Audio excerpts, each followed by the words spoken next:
Alamosa, Colorado, September 7th, 1967. When a 3-year-old horse named Snippy went missing, her owners grew concerned and went out looking for her. Their search yielded a gruesome and mysterious discovery. Snippy's body had been mutilated, almost surgically. An examination of the carcass showed that her skin and flesh had been neatly cut, her heart and brain had been removed, and a formaldehyde-like odor emitted from the remains. An autopsy also revealed that her spinal fluid had been removed. The events of Snippy's death stunned the community and remain shrouded in mystery, even to this day. Since the mutilation, an estimated 50,000 similar events have been reported around the world, most of them involving cattle. But it was not until about the middle of the 1970s that cattle mutilations really entered into ufology. Farmers would come out and find some prize livestock that was alive and healthy the day before, then it was just suddenly dead. It looked like it had been cut up in a rather odd way. Certain parts of the body looked like they were cut out in ways that seemed to be almost surgical. Television producer and UFO investigator Linda Howe has been tracking the mystery of animal mutilation for over 30 years. I began trying to get to the bottom of what was happening to all of these animals.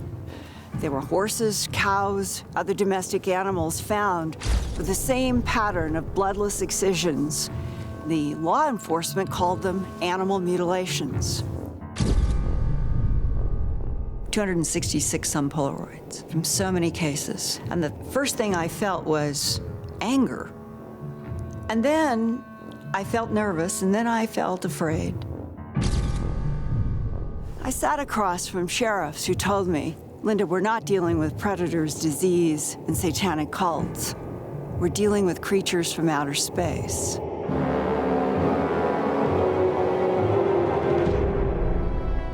There are several explanations for why aliens would want to experiment on cows. One is that they're just looking for food, one that they're looking for some kind of information about vertebrate organisms. Another one is that they're looking for some kind of genetic material for some reason.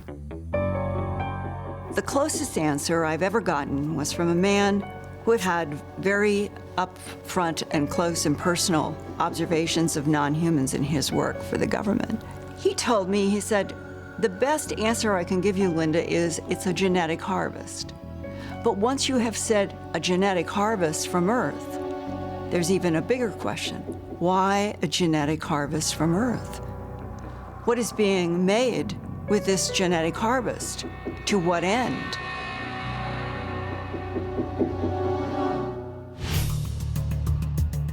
The answer to these questions might be found in our ancient past, in the bizarre, almost Frankenstein-like experiments that were practiced by early civilizations.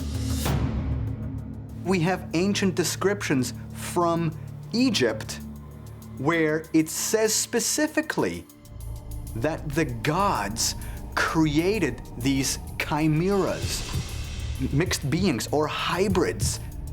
We find paintings where you have a human body with a cut-off head and a red tube coming out of it, and next to it you have just the head of some animal, and in the next picture, because they look like comic strips almost, and in the next picture you see the same human body with the animal head attached to the human neck.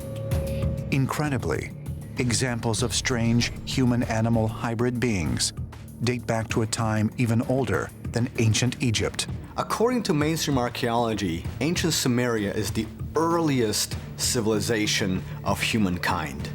And the interesting part is the fact that their earliest writings are filled with references of these bizarre beings that descended from the sky called the Anunnaki. Anunnaki means those who from the heavens came. But is there any physical evidence of these human-animal hybrids? If so, wouldn't we have found skeletal remains? The answer may have been found in Saqqara, Egypt, home to that country's oldest pyramid. In 1851, French scholar and Egyptologist Auguste Mariette explored a deep tomb dedicated to the sacred Apis bull. Inside were 2 sealed and intact sarcophagi. But when Mariette opened them, what they contained was shocking. They opened the sarcophagus and they didn't find a bull. Instead, they found this black mass of what's called bitumen, a type of asphalt, and inside this stinking mass, they found the bone fragments of 7 different types of animals crushed up. According to the accompanying texts, some type of monsters existed during the time of the Egyptians, and so who knows whether or not the priests instructed the people to destroy these beings, to rip them apart, to crush their bones, and put them inside this stinking mass and put them underneath a lid in the sarcophagus weighing 80 tons. I mean, in all of Egypt, we can find mummified remains of every single animal, but we find these sarcophagi that contain these crushed up bones. Doesn't that mean the ancient Egyptians did not want for those creatures to ever return after their death?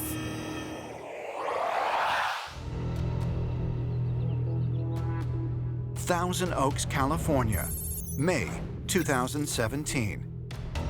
Ancient astronaut theorist Giorgio Tsoukalos visits the Ventura Biocenter to examine one of Earth's most curious creatures, the bombardier beetle. This little bug is a marvel of evolution, or some say, intelligent design. Peter, good to see you. Nice How to are see you? you. And this All is right. Tom. Hi. Hello, Tom. Nice to meet Pleasure. you. How's it going? Tom is our insect wrangler and is going to help us set up a demonstration on one of the coolest animals on Earth, the bombardier beetle. That's fantastic because about a year ago, Eric von Daniken gave me his latest manuscript for his newest book. And we all know that there are these multiple creatures that seem to defy Darwinian evolution. And one creature that jumped out at me that I hadn't heard before was this beetle right here. This beetle is fascinating from an evolutionary point of view. And in fact, it's been used by many people to suggest that evolution doesn't work at all. And the reason is the enormous complexity of this thing. This animal is a chemical warrior. It's able to shoot out boiling hot streams of a really toxic liquid that have the same sort of mix as rocket fuel. That's amazing. And it can shoot over 500 of these bursts per second. But the process happens so fast, it's almost in a blink of an eye. So we have a high-speed camera over here that can shoot about 2,500 frames per second. And with that camera, we can slow down this process. And in seeing that process, we can work out the exact sequence of events. So let's set this up with Tom and watch this take place. Let's do it. Okay guys, so what I've got is some non-toxic, very mild adhesive, and I'm just gonna touch it to the beetle's back, and that will suspend him in the air. We're gonna give him a little bit of stimulation with these forceps. Simulates the predator and makes him feel defensive.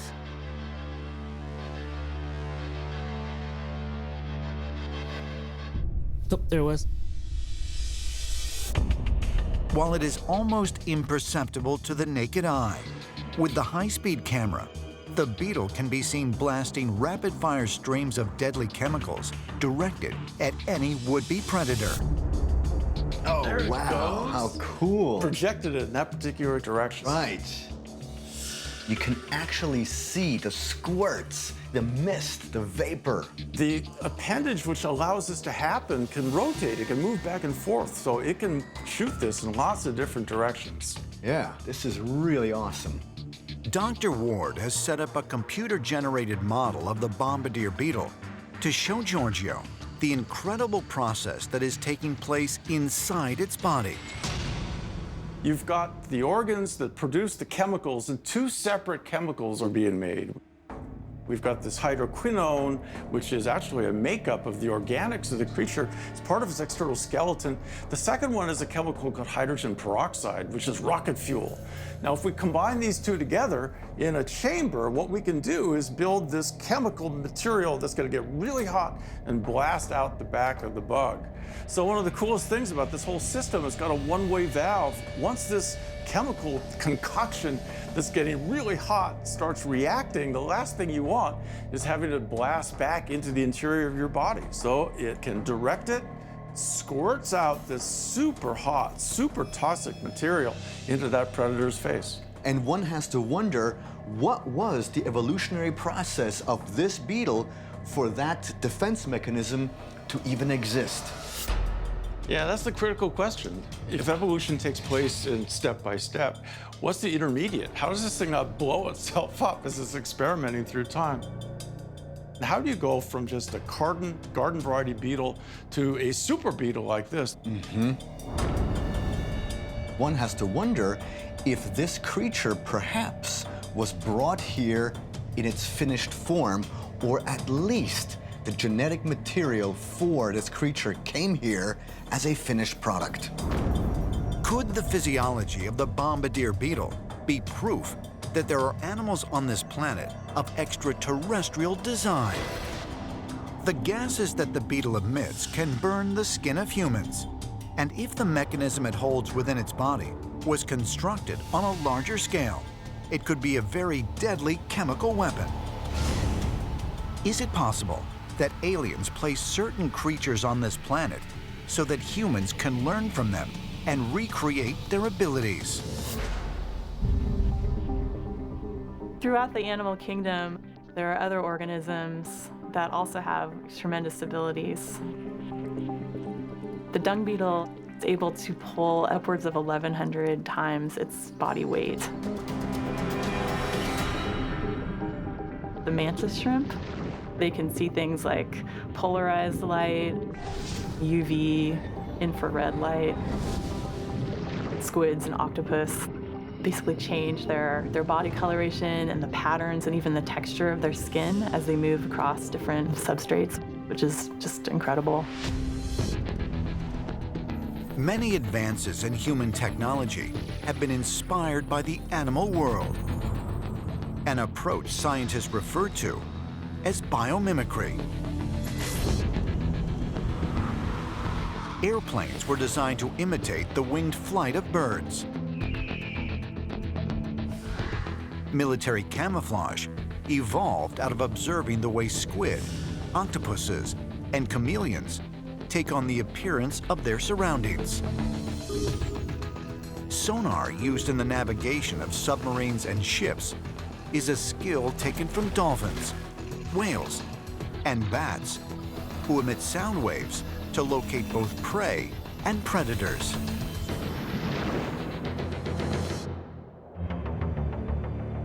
We have stolen so many attributes of animals in the past for our own technologies. We're taking on this worldview of what an animal can do and using technology to rebuild it. We're taking clues from the natural world in order to develop technologies.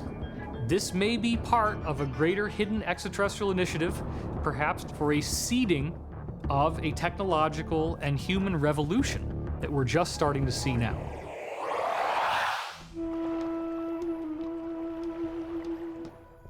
The Nile Delta, Egypt.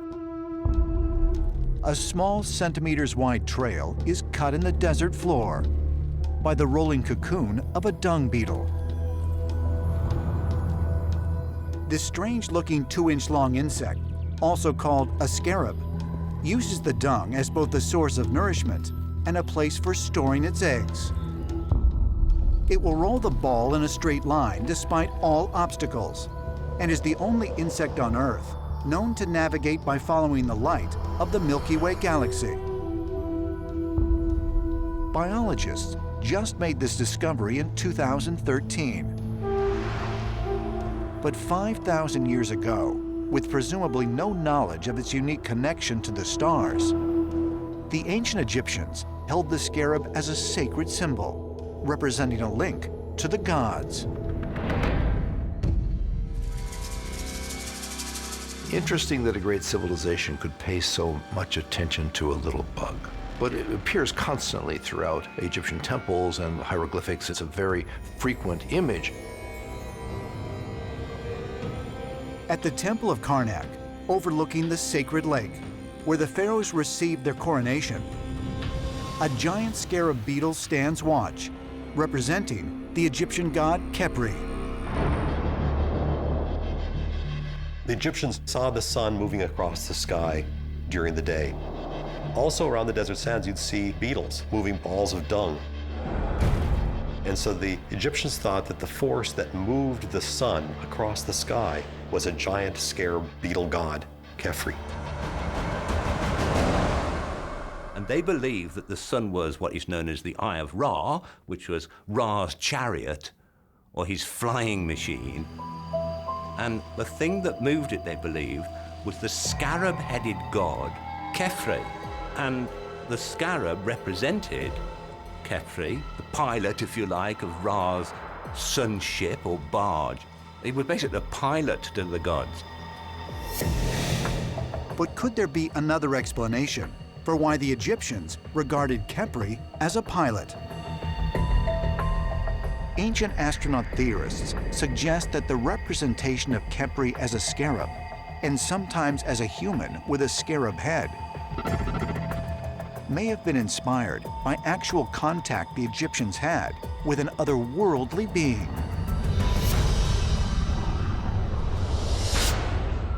One has to wonder whether or not these beings actually existed, because the ancient Egyptians were incredibly proud in carving their history into countless of walls.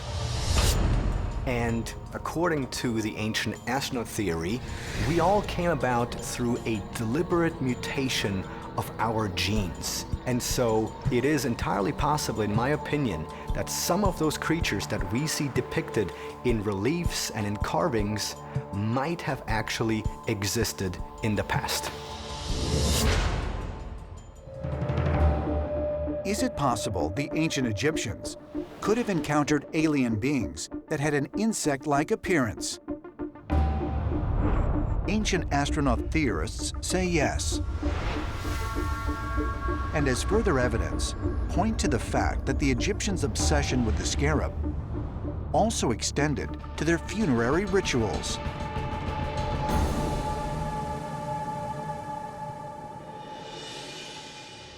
The Valley of the Kings, Egypt, November 1922. Archaeologist Howard Carter discovers the tomb of King Tutankhamun. Among the treasure trove of artifacts found inside is the young pharaoh's breastplate, which features a scarab as the centerpiece.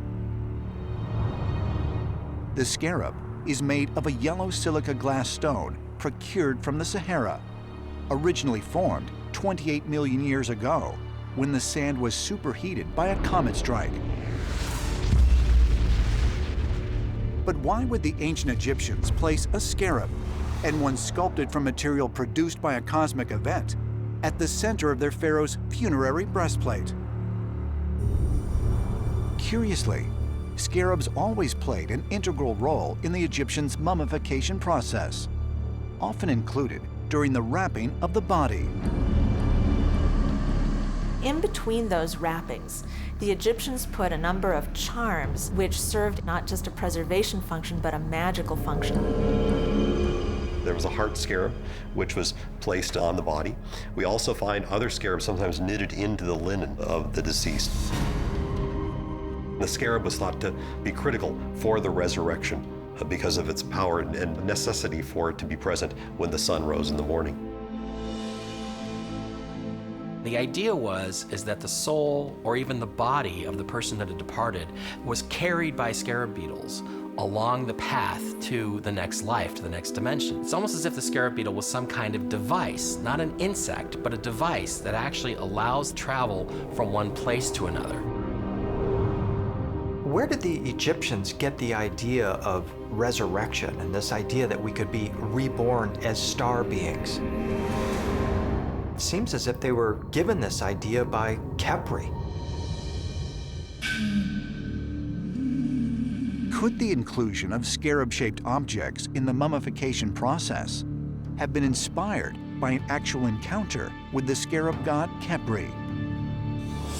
To some ancient astronaut theorists, it's not just the presence of scarabs that suggests the Egyptians made a connection between insects and the afterlife. They say the mummification process also mimics insect metamorphosis itself. The similarities between mummification and the cocooning process that a caterpillar goes through before it becomes a moth are really quite incredible.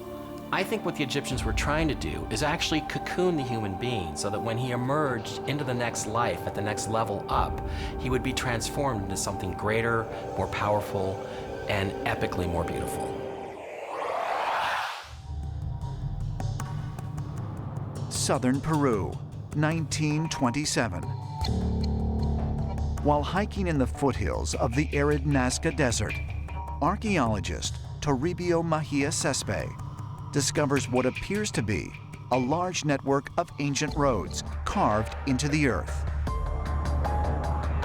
Years later, as airplane travel to the region becomes more frequent, aerial flyovers reveal nearly 100 other designs in the nearby landscape. Known as geoglyphs, they depict animals, flowers, and even a mysterious human-like being. Scattered over a nearly 200 square mile area, these lines and figures have become collectively known as the Nazca Lines. The Nazca Lines consist of these massive drawings or carvings, if you like, on the ground. Everything from geometric symbols, lines, to animals, even fish, birds. But the intriguing thing about them is, number one, they're massive, and they can really only be seen properly from the sky. There are over 800 straight lines. There are over 70 animal figures. There are over 150 geometrical shapes.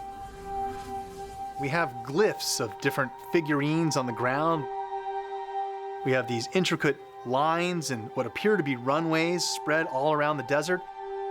Some of these actually show mathematical diagrams built thousands of years ago, which really raises the question, why?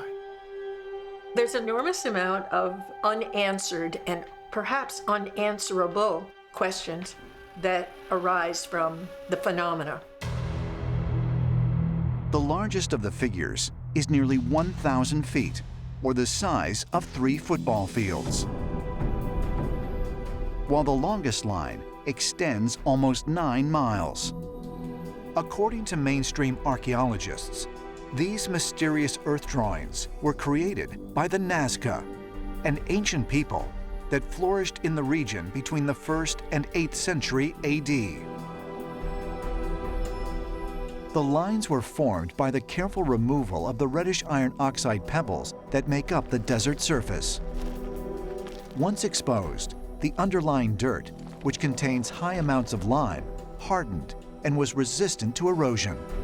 The Nazca Plain is made up of layers of light-colored kind of rock and dirt with dark-colored rock and dirt just on top. It's very simple, and they just remove dark-colored stuff to reveal these kind of white-looking lines over the landscape.